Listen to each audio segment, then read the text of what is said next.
Welcome everyone to Chapter 9. We're going to be finishing up the first year of your 11th grade IB journey with a little bit of trigonometric functions. So in order to do that, what we're going to do today is we're going to discuss the unit circle, and then afterwards we're going to go over periodic behavior, sine and cosine functions, the general sine and cosine functions, some modeling of the periodic behavior, review it, and then eventually take the test on it. But today what we're going to do is we're going to focus on what is a trigonometric function. The best way to do that is with the opening problem. Ferris wheel rotates anti-clockwise, otherwise known as counterclockwise, both the same word, which means instead of going around to the right, it goes around to the left. The wheel's radius is 10 meters, and the bottom of the wheel is about 2 meters above ground level. From the viewing point next to the ticket booth, Andrew sits there and he watches a green light on top of the perimeter of the wheel, and he notices that it moves in a circle. It takes 100 seconds for the circle to go one full revolution, or to go around in the circle once. So pretty much you have a green light right here, and the green light is just moving around. There's just one light on it, and he notices it moving. Now, we're going to click on this icon right here on page 218 and look at the simulation. Now what we're going to do is we're going to be able to view the light from in front of the wheel, a side position, and above the wheel.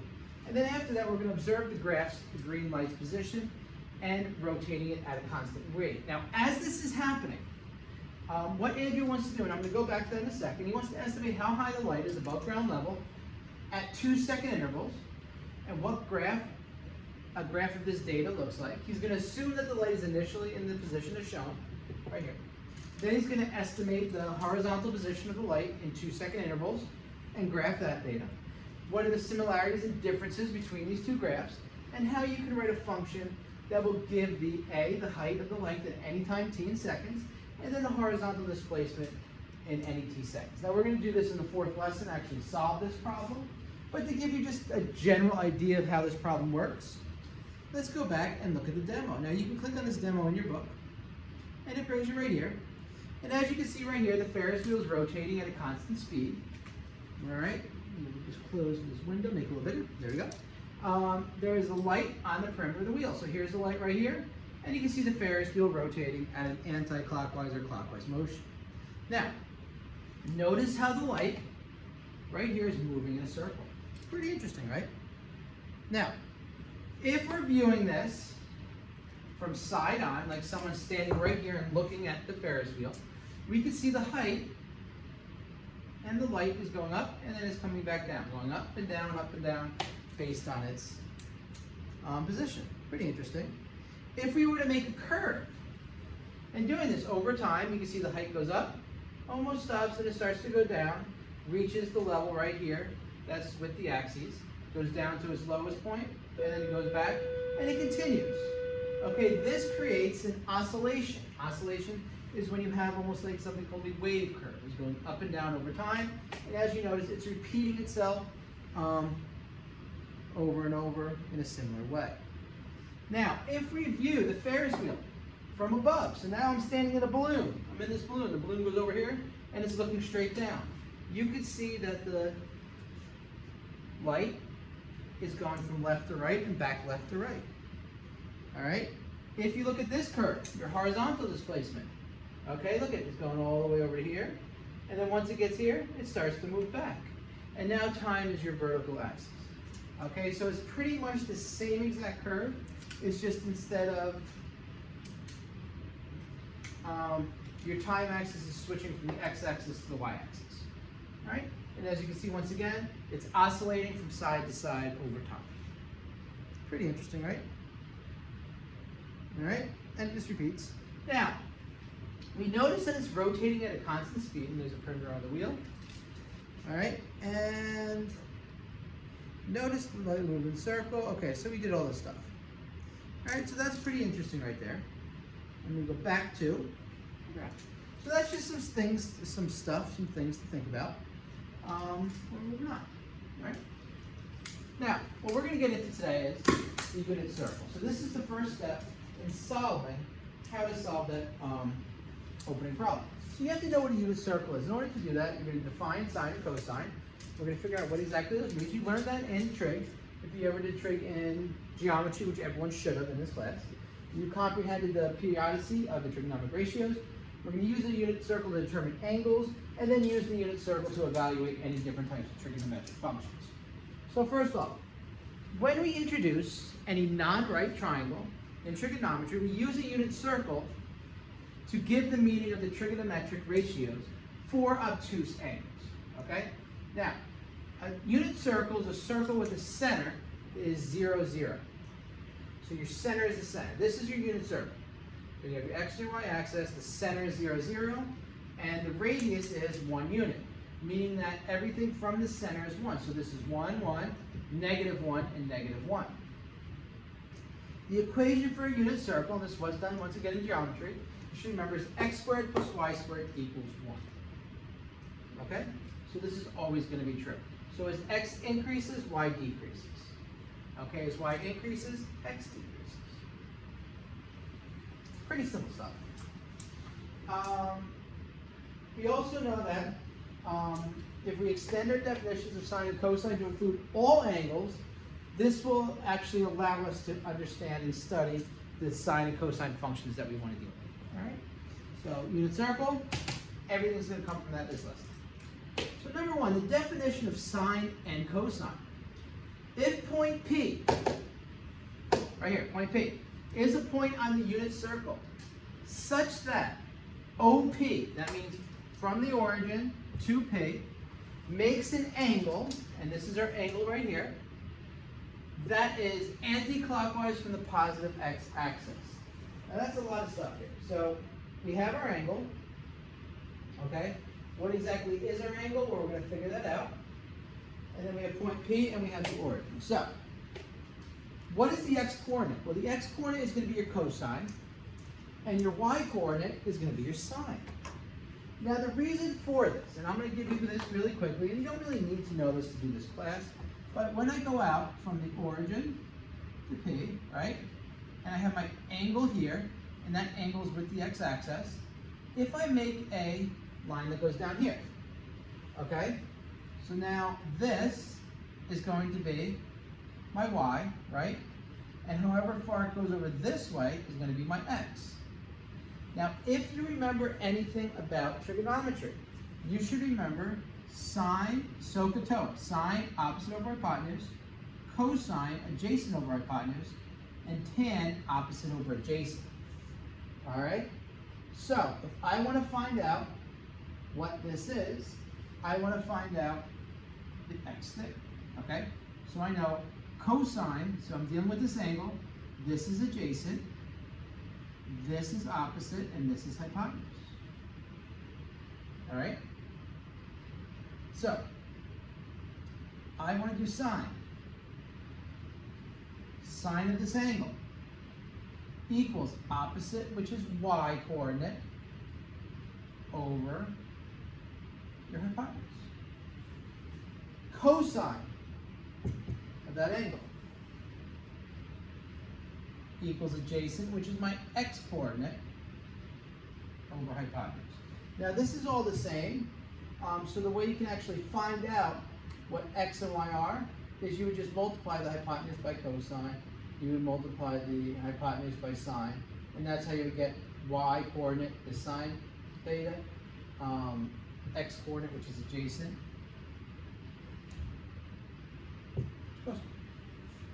Right?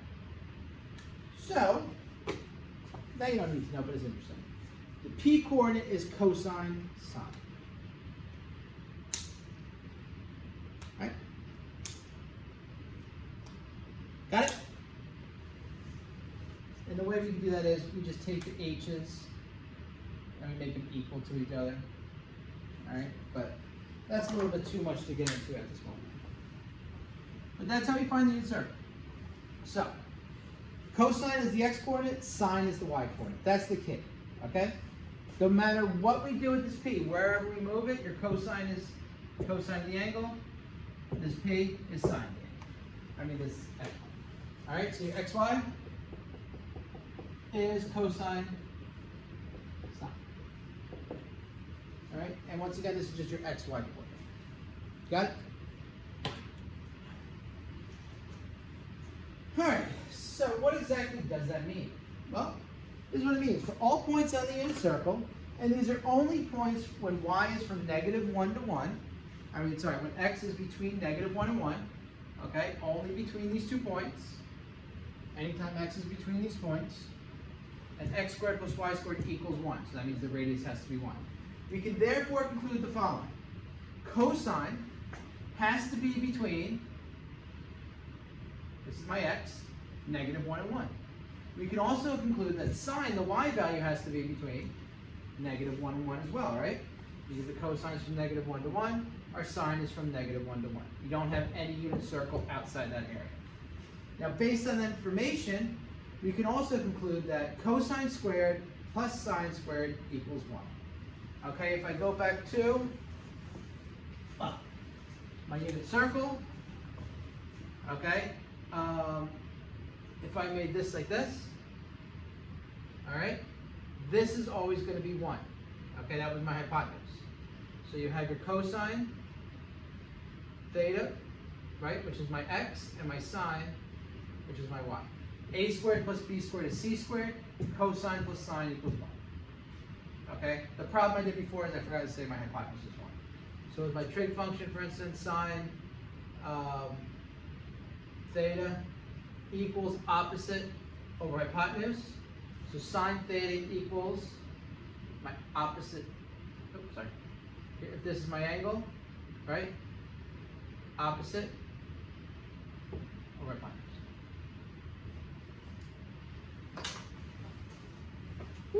Because my hypotenuse is 1.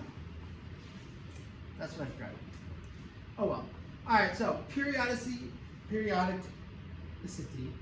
of the trigonometric ratio. Since there's 360 degrees in a full revolution, circle always has 360 degrees, any integer multiple of 360 is added to the angle. Therefore, the position P on the unit circle is always going to be unchanged.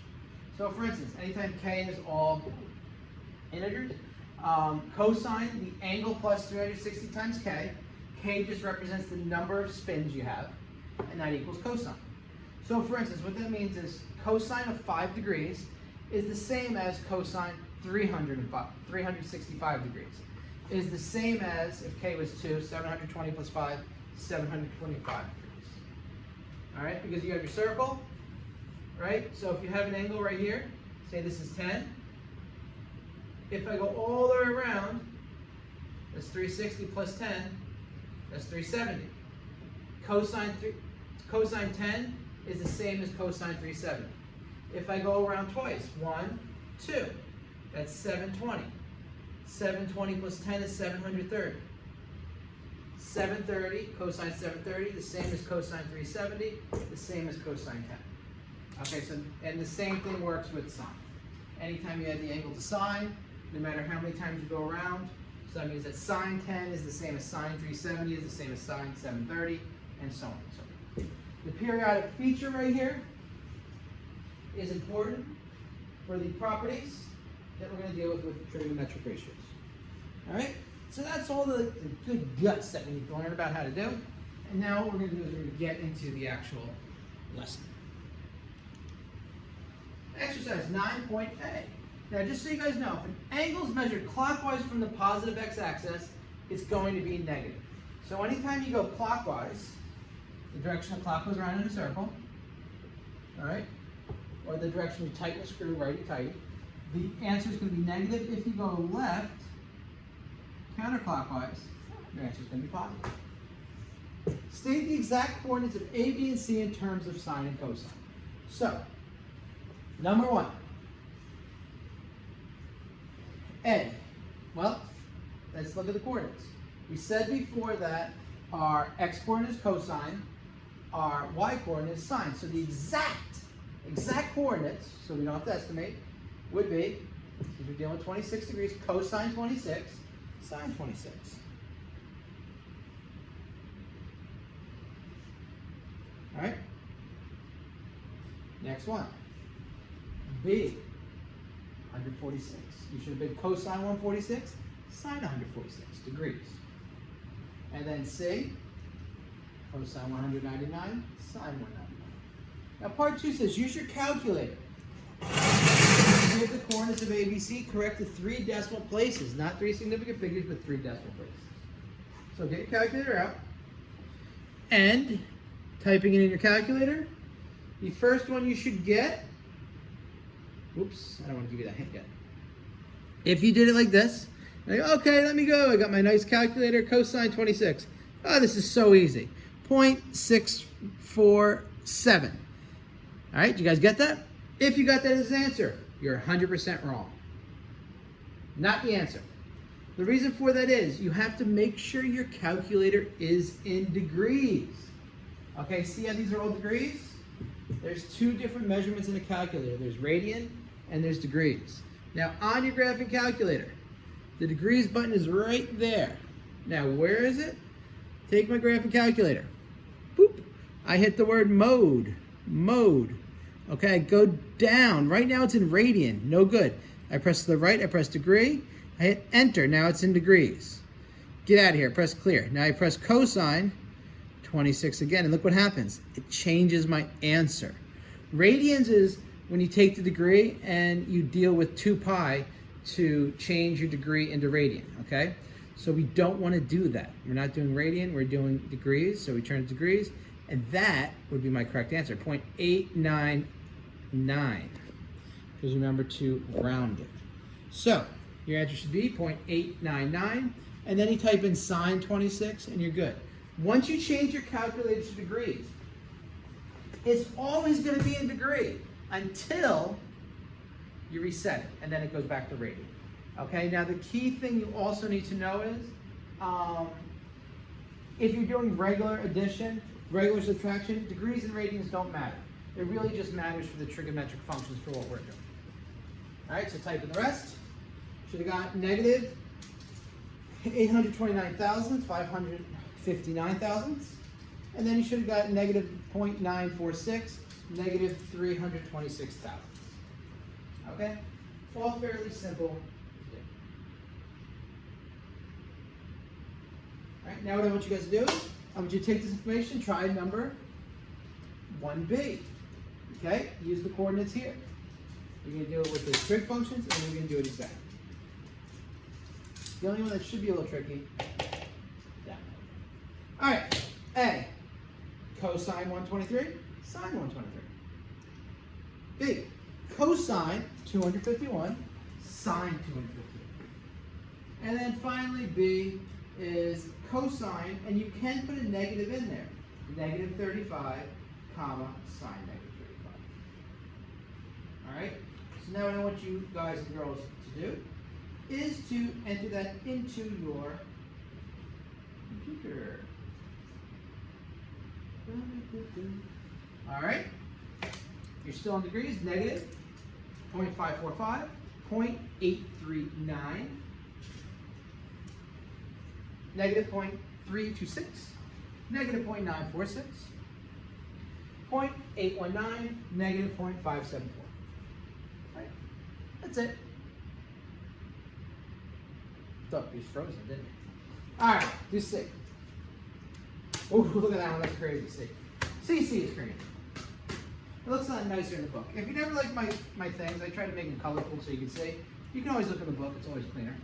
I believe this is on page 219 in our book. Page 219. All right.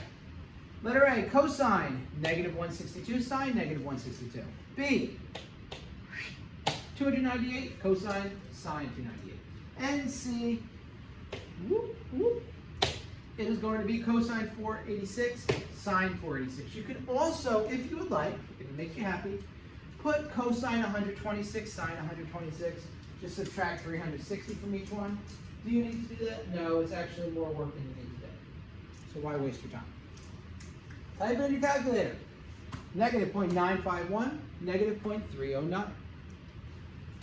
Negative 0.469, negative 0.883. Now I should be calling these thousandths, but my speech makes thousands and thousands sound the same. That's why I'm doing the unprofessional way. Negative 0.588, negative 0.809. All right, and those are your answers. Are we all good? All good.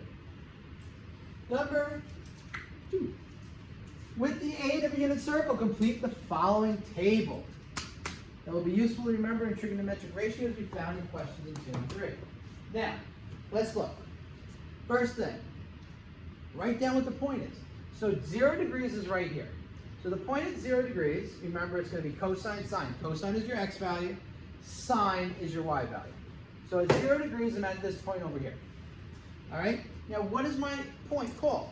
This is point 1, 0, right? 1 over 0 up. So my cosine is my x, so it's 1, and my y is my sine. Do the other two. All right, 90. Move at 90, we're always going counterclockwise, remember? When we move 90, we're up here. 2 point 0 over 1 up. X is 0, y is 1. So cosine theta equals 0, sine theta equals 1. Pretty simple, right? Now we're going to go 180. We go 90, and then we go another one. We go 180. Our point's right here. This point right here is negative 1, 0. All right? Negative 1 is my cosine, 0 is my sine. Hopefully these animations are helping. They did take a long time to do. All right, 270, I'm going to go 1, 2, 3. So I end up down here. My point goes 90, 180. It's almost like the Ferris wheel going around a circle, 270. So that point is 0, negative 1. 0 is my cosine, negative 1 is my sine. And then finally, 360, we go back to where we started from. 90, 180, 270, 360. All right? 1, 0 once again. 1 is my cosine, and 0 is my sine. That's pretty good. I think you did pretty good. Now, problem number 3 is going to be very useful, and these tables you're going to want to keep and hold on to for what we do later on. Use your calculator. In your calculator, what I want you guys to do is type in 1 divided by square root of 2 and square root of 3 divided by 2. And I want you to round them to 3 significant figures. Now, these are very important to do because you're going to see us use them again, but we want to be exact, okay? So when we're exact, if we get an answer that looks like either of these, we can put one of these as our answer as opposed to the decimal. Because I want all these answers in exact form, not estimate. So 1 divided by radical 2 is approximately 0.707. Okay, so anytime you see that number in your calculator, you're going to be like, oh wait, I know what that number is. I know that's 1 divided by radical 2. All right? Square root of 3 divided by 2, so 1 divided by radical 2. You type in your calculator, you get about 0.70710678812. You went to 3. And then you got square root of 3 divided by 2. You get 0.886. Blah, blah, blah, blah, blah. That's what you should get. You should have got both those as your answers. All right? Boop. So anytime you see those answers, we're going to put this stuff instead. So in your calculator, what I want you guys to do is do sine 30. And I want you to do cosine 30. Now, notice what happens when I do the two. Sine 30 and cosine 30. Okay, sine 30, come on, zoom in there right. Sine 30 is 0.5 or 1/2. Cosine 30 is 0.866. Well, what did we say that 0.866 was? We said that's square root of 3 over 2. So 1/2 n square root of 3 over 2. All right, now you're going to do sine 45 and cosine 45. All right, notice what happens when you do this one. I get 0.707 for both of them. So that means both of them are going to be the exact number. Is going to be 1 divided by radical 2. All right. Now you're going to do sine 60, cosine 60. All right. Notice when you do these, answers you should get in your calculator. 0.866, which is square root of 3 over 2, and 0.5, which is 1/2. So square root of 3 over 2 and 1/2. All right. Now you're going to do sine 135, And you're going to do cosine 135. Okay, a little bit different. We see 0.707, and cosine is negative 0.707, which is 1 divided by radical 2. So that's what we're going to use right there. We're going to say 1 divided by radical 2 and negative 1 divided by radical 2. All right, sine 150 you're going to do, and then you're going to do cosine 150. All right, when you do this, you get 1/2 and negative 0.866. Well, negative 0.866 is square root of 3 over 2. So you get 1/2 and negative square root of 3 over 2. Sine 240, cosine 240, I'm going to do the last three, sine 315, and cosine 315. Save some time here. All right, what you notice is negative radical 3 over 2, negative 1/2, negative 1 divided by radical 2, and 1 divided by radical 2. So let's go check out our answer, see if we're right. Negative radical 3 over 2, negative 1/2, good. Negative 1 over radical 2, and 1 over radical 2. So these are the exact answers to these degrees. So now you have 0 degrees, 30, 45, 60. We know 90, 135, 150. So now you have 1, 2, 3, 4, 5, 6, 7, 8, 9, a bunch. You have like 12. Got it? Complete the following table now. All right? Quadrant 1. You guys know your quadrants?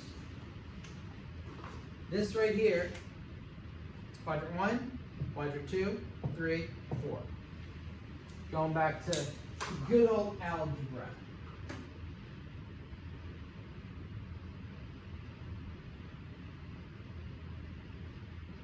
Oh.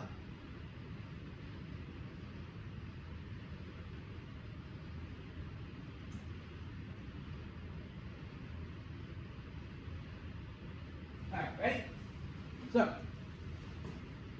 quadrant 1, positive, positive. Just think of this one. All the x's are positive, all the y's are positive. If I pick this point right here, it'd be over and up. So, that's why it's positive, positive. Quadrant 2. All right, remember we're going x and y. Quadrant 2 right here.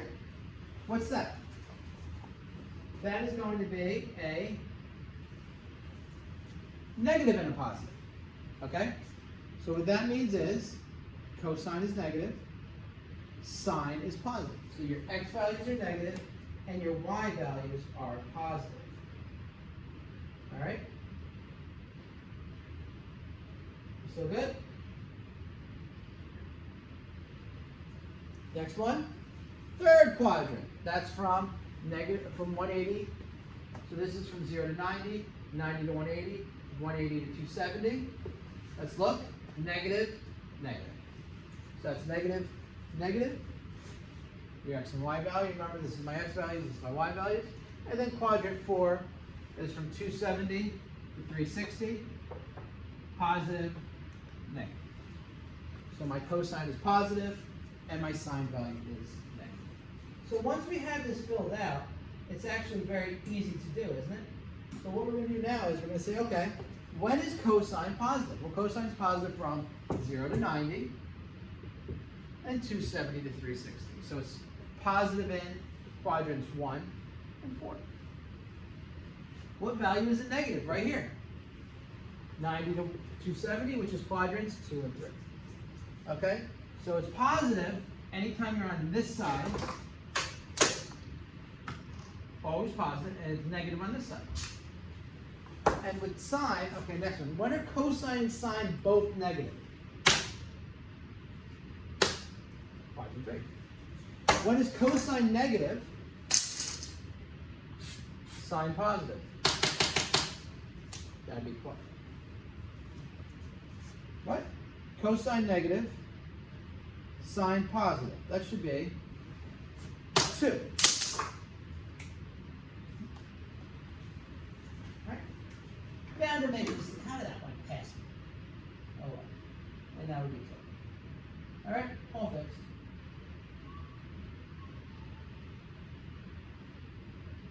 All right, next one. State the value of the ranges for which sine theta can take the following. So remember, ranges are your y values.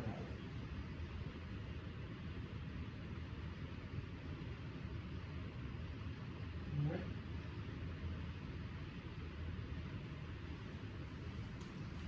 Those are sine. The y value of the range has to be between -1 and 1. Find the values of the intervals from 0 to 360 where sine is maximized. So when is your sine maximized? When is your sine going to be the highest? Well, it's going to be the highest when sine equals what? What's the biggest number here? 1, right? So when sine equals 1, it's going to have the maximum value.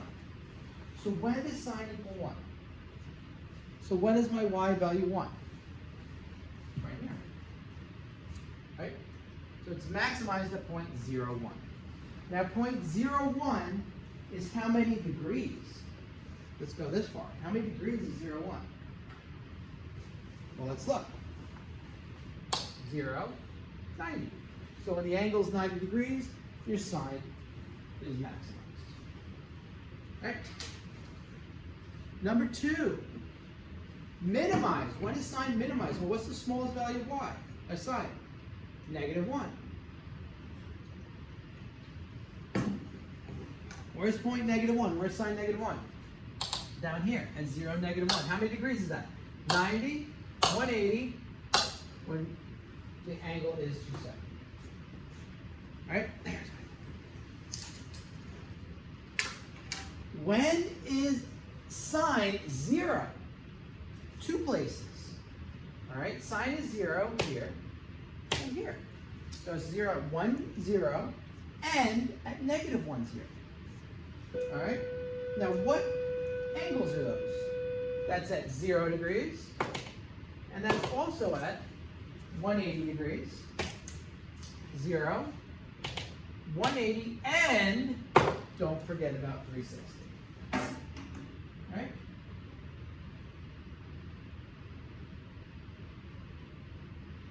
Next one, when is sine positive? When is sine positive?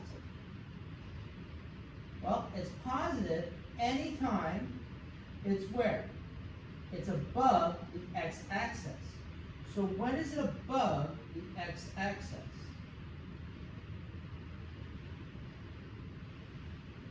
Right here.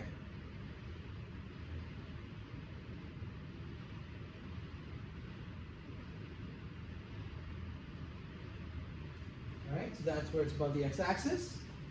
So when is it positive? From 0 degrees to 180.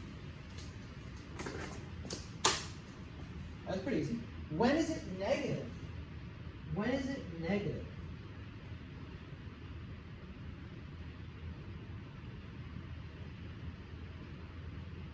It is negative right there. Any value under the y-axis. So anything above this is positive, below this is negative. So that's from 180 to 360. Notice 180 and 360 aren't included because that's when it's 0. Right? Pretty easy. Let's move on to problem number 6. Explain why the following is possible. Oh, good. We only have 2 problems. Explain why cosine 400 is the same as cosine 40. Sine 130 is the same over there. That's all. Well, what do we know? How many degrees is a circle? 360. So cosine 400 is the same as going from 0 to 90, right? And then you go from 90 to 180, 180 to 270, and 270 to 360. And then you complete your circle. You go around it once, right? So cosine 400 is, you see how many 360s are in there? 1. Okay, cosine 400. It's cosine 360, which is 1 complete circle, plus cosine 40. All right? Cosine 360 plus cosine 40. Cosine 360 means you go around the circle once, and then you go 40 more. Around the circle once is like not even going at all. So your answer is cosine 40. Hopefully that makes sense to you. I don't know. Does it? Maybe? All right, next one. You're doing the next one on your own.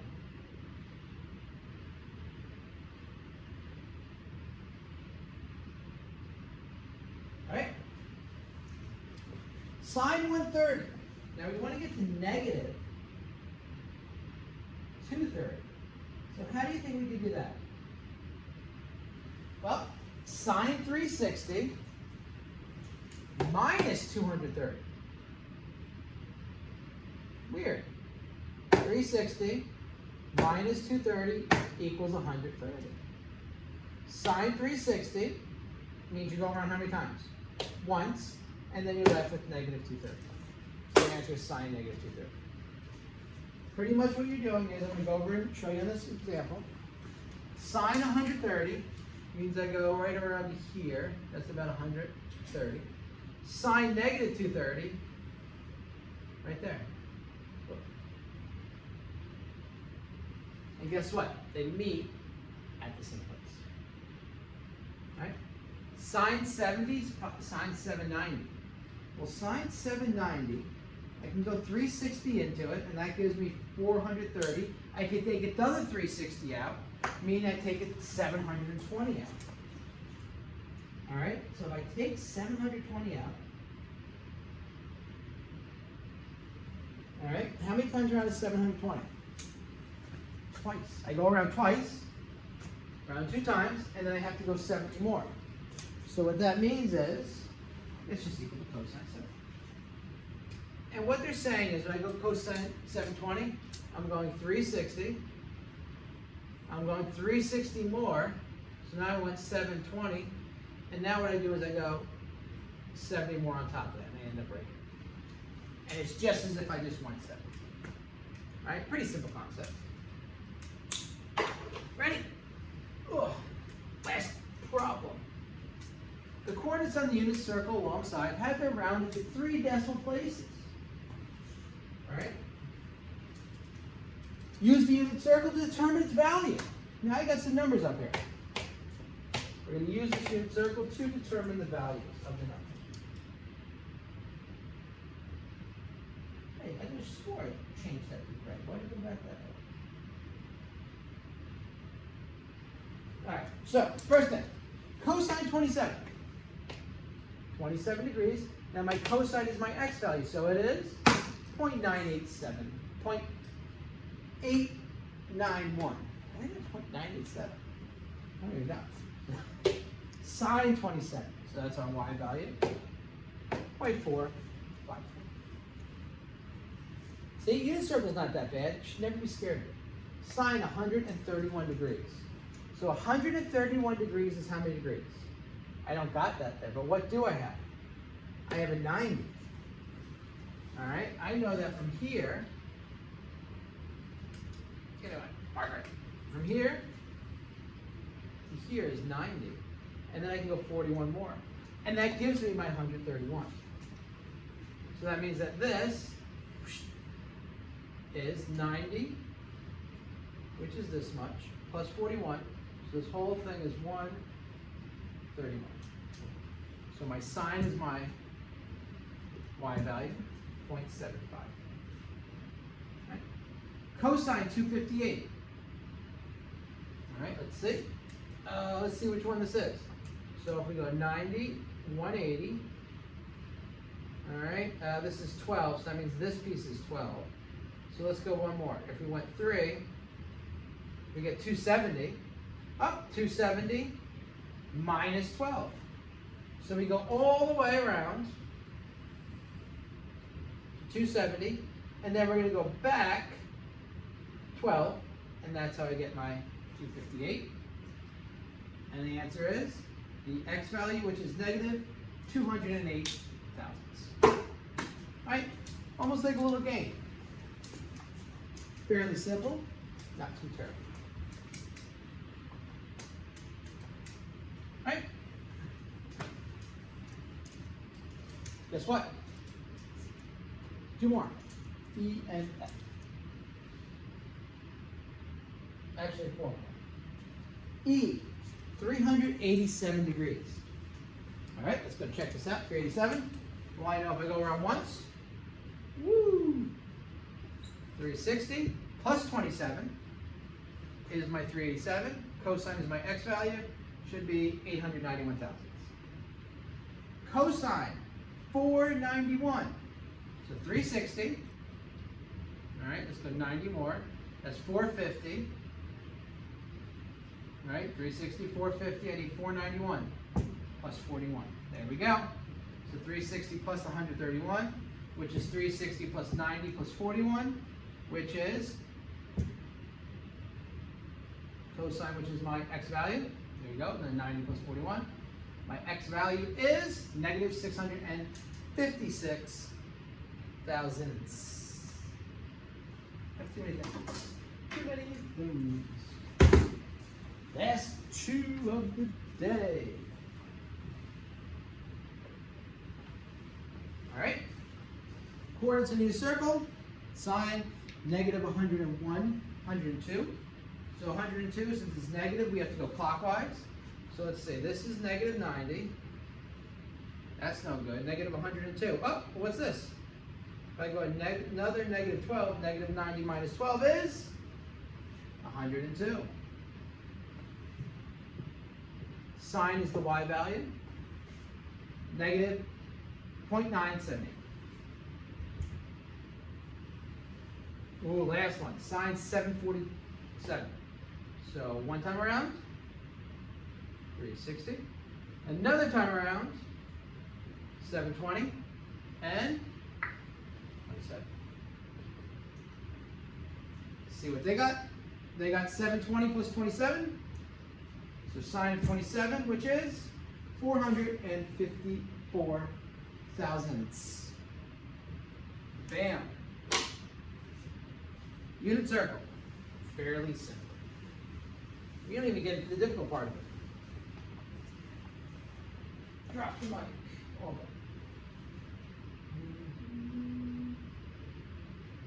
So, what we discussed today. Now you know what sine and cosine are. You know how to comprehend the periodicity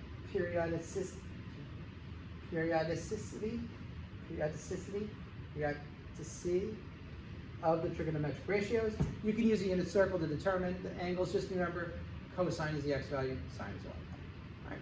So until the next lesson, hope you learned something today. Take care.